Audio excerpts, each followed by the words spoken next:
Dear viewers, industrial engineering basic training প্রোগ্রামের episode 2 নিয়ে আসলাম। এই এপিসোড 2তে আমরা জানতে পারবো ইন্ডাস্ট্রিয়াল ইঞ্জিনিয়ারিং এর একটি গুরুত্বপূর্ণ কাজ ওয়ার্ক স্টাডি সম্পর্কে। ওয়ার্ক স্টাডি নিয়ে আলোচনার ভিডিওটি মনোযোগ সহকারে দেখলে আপনি জানতে পারবেন 1 নম্বরে what is work study, work study কি। 2 নম্বরে জানতে পারবেন why we need work study, কেন আমাদের ওয়ার্ক স্টাডি প্রয়োজন। 3 নম্বরে জানতে পারবেন classification of work study, work study কত প্রকার ও কি কি। 4 নম্বরে জানতে পারবেন definition of work study, work study কাজের পরিমাপের উদ্দেশ্য। 5 নম্বরে জানতে পারবেন অবজেক্টস অফ ওয়ার্ক মেজারমেন্ট, কাজের পরিমাপের উদ্দেশ্য। 6 নম্বরে আমরা আলোচনা করব টাইম স্টাডি, সময় অধ্যয়ন।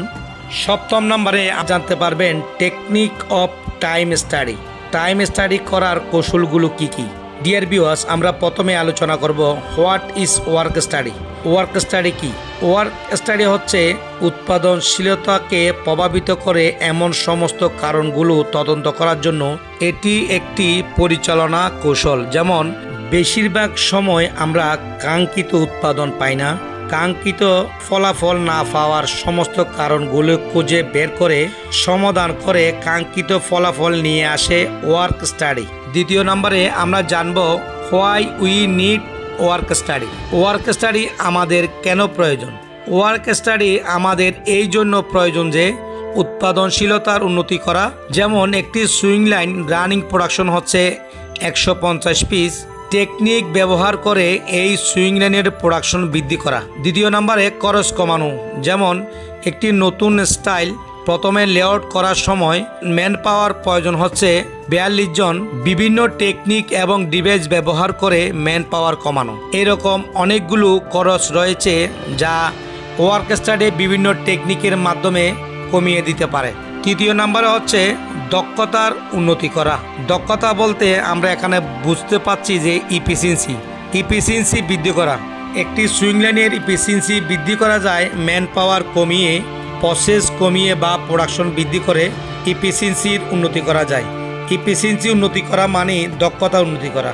এরপর আমরা আলোচনা করব কর্মীদের উন্নয়ন করা। কর্মীদের উন্নয়ন করা বলতে আমরা বোঝাচ্ছি যে যেমন সুইং লাইনে অনেক অপারেটর বা হেল্পার রয়েছে, হেল্পারগুলিকে মেশিন চালানো শিখিয়ে অপারেটর করা, ক্রিটিক্যাল প্রসেস না জানা অপারেটরকে ক্রিটিক্যাল কাজ শেখানো এবং নর্মাল অপারেটর যারা আছে তাদেরকে বিভিন্ন কাজ শিখিয়ে তাদেরকে দক্ষ করা। 5 নম্বরে হচ্ছে মান তৈরি করা, কার্যকলাপ ও পরিচালনা। যেমন আমরা যে সকল কাজ করি এই কাজের এমনভাবে আমাদের মান নির্ধারণ করতে হবে যাতে আমরা অন টাইম কাজ করতে পারি, আমাদের কাজ করতে গিয়ে যেন কোনো প্রকার প্রবলেম না হয়। ডিয়ার ভিউয়ার্স, 3 নম্বরে আমরা এখন আলোচনা করব ক্লাসিফিকেশন অফ ওয়ার্ক স্টাডি, মানে ওয়ার্ক স্টাডি কত প্রকার ও কি কি। ওয়ার্ক স্টাডি হচ্ছে সাধারণত 2 প্রকার, ওয়ার্ক মেজারমেন্ট এবং হচ্ছে মেথড স্টাডি। বলে রাখা ভালো ওয়ার্ক মেজারমেন্ট হচ্ছে আবার 2 প্রকার, মোশন স্টাডি এবং টাইম স্টাডি। টাইম স্টাডি হচ্ছে আবার 2 প্রকার, ম্যানুয়ালি এবং জিএসডি। ডিয়ার ভিউয়ার্স, ম্যানুয়ালি কিভাবে টাইম স্টাডি করে সেটা তো আমরা জানি স্টপওয়াচের মাধ্যমে, এবং জিএসডি হচ্ছে জেনারেল সুইং ডাটা। 4 নম্বরে আমরা এখন আলোচনা করব ডেফিনেশন অফ ওয়ার্ক মেজারমেন্ট, কাজের পরিমাপের সংজ্ঞা।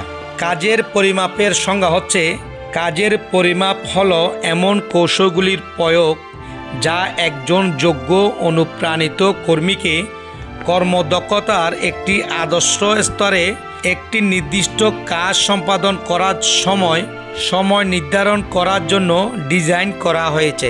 5 নম্বরে আমরা আলোচনা করব অবজেক্টস অফ ওয়ার্ক মেজারমেন্ট, কাজের পরিমাপের উদ্দেশ্য।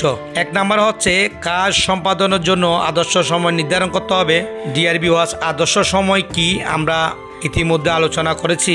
2 নম্বরে অকার্যকর সময় দূর করতে হবে, যেমন আমাদের ওয়েস্ট টাইম আমাদেরকে দূর করতে হবে। 3 নম্বরে কর্মীদের মধ্যে কাজের বরাদ্দের ভারসাম্য বজায় রাখতে হবে। যেমন আমরা অনেক সময় দেখা যায় একটি সুইং লাইনে একটি অপারেটরকে অনেকগুলো কাজ দিয়ে ফেলছি, এবং আরেকটি অপারেটরকে কাজ দিছি খুব কম, ফলে ওখান থেকে আমরা প্রপার আউটপুটটা পাই না। যাকে কাজ বেশি দেওয়া হয়েছে সে কাজটা প্রপারভাবে আমাদেরকে সাপ্লাই দিতে পারে না। সেজন্য বলা হয়েছে কর্মীদের মধ্যে কাজের বরাদ্দের ভারসাম্য বজায় রাখা। ৪র্থ নম্বর হচ্ছে একটি অপারেটর চালাতে পারে মেশিন সংখ্যা নির্ধারণ করতে হবে। যেমন সুইং লাইনে অনেকগুলো অপারেটর রয়েছে, এখানে কোন অপারেটর কোন ধরনের মেশিন চালাতে পারে তা লিপিবদ্ধ করা। ৫ম নম্বর হচ্ছে উৎপাদন পরিকল্পনার জন্য উপযোগী তথ্য প্রদান করা। যেমন উৎপাদন করার জন্য আমাদের অনেকগুলো পরিকল্পনা রয়েছে, সেই পরিকল্পনাগুলো সঠিকভাবে নিতে হবে। যেমন লেআউট করার পূর্বে ফ্রি লেআউট মিটিং করতে হবে। আমার লেআউট করার সময় যতগুলো জিনিস প্রয়োজন হবে সেটা আগেভাগে আমাকে অ্যারেঞ্জ করে রাখতে হবে, যেন আমি অন টাইম আমার লেআউটটা করতে পারি, আমার উৎপাদন পরিকল্পনার জন্য বাধা সৃষ্টি না হয়। ৬ষ্ঠ নম্বরে আমরা আলোচনা করব টাইম স্টাডি। সময় অধ্যয়ন কাজের পরিমাপের প্রধান কৌশলগুলির মধ্যে একটি। নির্দিষ্ট অবস্থানের মধ্যে উৎপাদনগুলির জন্য কাজ করার সময় এবং হার রেকর্ড করার জন্য একটি কাজের পরিমাপ কৌশল এবং ডেটা বিশ্লেষণের জন্য যাতে কর্মকর্তার একটি সংগঠিত স্তরে একটি কাজ সম্পাদনের জন্য প্রয়োজনীয় সময় নির্ধারণ করা যায়। এটি স্টপ ওয়াচের সাহায্যে স্টাডি করতে হয়। এটি বিশেষ করে উৎপাদন চলাকালীন সময়ে মান নির্ধারণ করতে ব্যবহৃত হয়। ৭ম নম্বরে আমরা আলোচনা করব টেকনিক অফ টাইম স্টাডি। মনে করি আমরা সুইং লাইনের একটি প্রসেসের টাইম স্টাডি করব। প্রথমে প্রসেস নির্ধারণ করব। নির্ধারণ করার পর আপনি যে কোনো সময় টাইম স্টাডি করলে সঠিক ফলাফল পাওয়া যাবে না, তাহলে কোন সময় টাইম স্টাডি করলে সঠিক রেজাল্ট পাবো?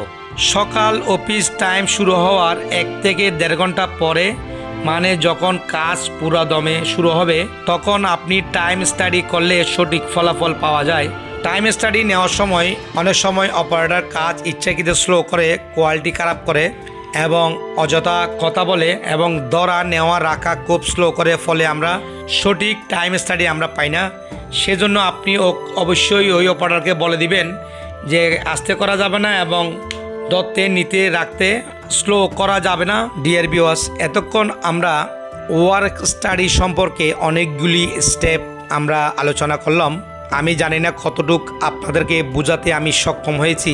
যদি আপনি কোনো প্রকার বুঝতে অসুবিধা হয় কিংবা বুঝতে না পারেন, অবশ্যই আমাকে কমেন্ট বক্সে জানাবেন, আমি আপনাকে সঠিক উত্তর দিতে চেষ্টা করব। এবং ভিডিওতে একটা লাইক দিবেন, শেয়ার করবেন, চ্যানেলটি সাবস্ক্রাইব করে আমাদের পাশে থাকবেন, উৎসাহ দিবেন যেন আমরা আরও লেটেস্ট নতুন আপডেট গার্মেন্টস সম্পর্কে ভিডিও নিয়ে আপনাদের সামনে হাজির হতে পারি। সবাই ভালো থাকবেন, সুস্থ থাকবেন। সবাইকে অসংখ্য অসংখ্য ধন্যবাদ।